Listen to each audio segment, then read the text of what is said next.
Ayun, good morning mga ka-bird brain. So, ayun, tignan nyo yung buwan, no? Full moon pa rin. Laki pa rin nyo. Hindi na blood moon. So, week 1, day 3, marathon training natin ngayon. Easy pace. Ayan, bali 8 km tayo na easy pace. Sana walang humabol na aso. Para easy pace lang tayo. Sakit pa rin ang chest ko. Ako lang ba yung hindi nakakita ng blood moon kagabi? Wala eh, walang pakialam eh. Ang galing! Ang galing! So ayan, kita-kits tayo sa 1K mga ka-bird brain. Let's go. 1K mga ka-bird brain. Medyo malamig. Makabutan tayo ng araw ngayon. Late na tayo eh, 6 na eh. Ayan, chill lang tayo, chill. Easy pace lang eh. Nakalimutan ko magdala ng tubig. Aray ko po. Pero buti easy lang. Kaya naman tong walang tubig. Huwag lang mga tempo, interval, long run yan. Kita-kits sa 2K. Let's go. 2K mga ka-bird brain. Last 6K.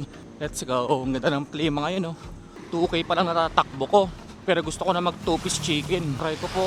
Sarap mag 2-piece chicken, oh. Yum, yum, yum. Oh my God! Wow! 3K. Last 5K. 4K. Last 4K. Let's go. Maaraw na siya ngayon. Ang init na. 5K. Last 3. Dinedemonyo ko ng McDo, ah. McDo, layuan mo ako. Next time dyan tayo magta-track sa may Imus Oval, Imus Complex. Ayan. Nakapag-try na ako dyan before, maganda naman tumakbo dyan. Let's go. 6K. Last 2. Let's go. Gutom na ako, ah. Sakto to, almusal tayo pag uwi. Let's go, let's go. 7K mga ka-bird brain. Last 1K. Let's go. 8K done mga ka-bird brain. So ito, cool down walk na tayo pa uwi. Papuntang palengke. Then pauwi sa bahay. Siguro mga 2K din to. Hanggang doon sa bahay mga 2.3 siguro. And sakto lang yung ano natin. Maaraw na. Pa siya ma-half day pero maaraw na eh. Hindi lang siya kasing init pagka summer talaga. So sa ngayon yung takbo ko ngayon, yung buong katawan ko medyo mabigat pa rin. Lalo na yung upper. Kasi pang third day ngayon nung ano ko, upper body ko na pahinga. Ay, the second day kasi Monday ako na ganun. So ito yung pinakamasakit na part na kailangan masundutan dapat. Kaso ang workout ko today is lower. Kaso iniisip ko kung maglo-lower body ako. Kasi nga yung Vermosa na sub 1, Sabado kasi gaganapin yun ng hapon. Eh baka di ako makarecover. Baka bukas iniisip ko kung magte-tempo ba ako, hindi. Baka mabitin ako eh. Pero tignan natin kung makapag-tempo ako bukas. Iniisip ko baka pag nag-tempo ako, mag-haul ako sa time mag-recover. Baka di ako makapag-sub 1 sa Sabado. Pakiramdaman natin bukas. Kasi kung mabigat pa, mag-ano na lang ako, short distance lang na recovery. Mga 3K. Then, Friday, ganun ulit. Ano lang, chill lang. Para Sabado, prepare tayo. Check out natin Friday. Huwag muna natin sundin yung program kasi nga alanganin yung Vermosa na sub 1 eh. Hindi siya yung usual na race na linggo ng madaling araw. Lalo na hindi ko pa naman tansya yung gantong pakiramdam. Kaya ko na ba mag-recover? Ayan. So ngayon ang sarap sa pakiramdam. Ayun, no? Mabigat lang yun dito. Pero pag nag-lower body tayo na workout, sana mawala. Body ano lang tayo mamaya. Body weight lang tayo.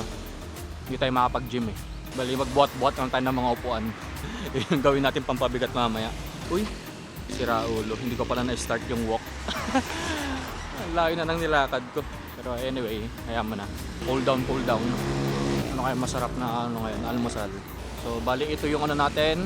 Again, week 1, day 3. Sub 4 marathon training. Easy pace, easy run.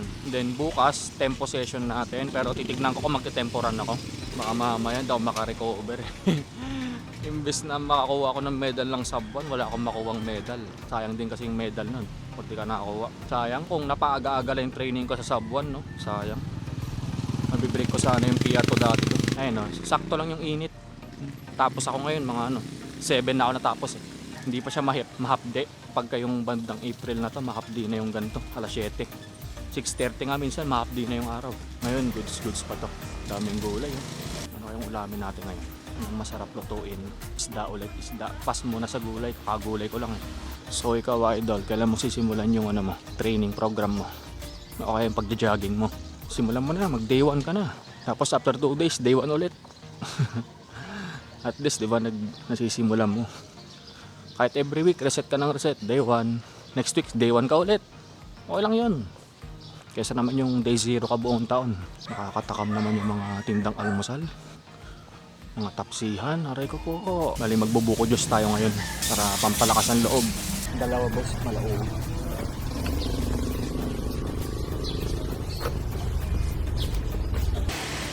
So ayan, nakabili na tayo ng malauhog, dalawa. Then bili tayo ng isda tsaka manok. Lulutuin natin ngayon tanghalian. Sarap ngayon. Sarap magpahinga. Bili tayo dito kila Idol ng tilapia. Yung binibilang ko ng isda. Yan, sana malalaki yung tilapia nila. Then bili tayo ng manok sa kabila. Let's go. Bossing, good morning bossing. Boss, morning. Morning. Dalawang tilapia boss. Ito malalaki yung tilapia. Dalawa. Pedal? Dalawa. Kaliskis tapos ano lang boss bituka. Ang lilinisan. Buo lang. Bila akong manok. Manok. Ito tayo ng manok. Isang buo nga kuya. Isang buo. Manok. Yan ako yan. 228 sir. Ano sir? Adobo cut. Bayaran na natin isda. Tapos dito 228. Thank you po. Thank you.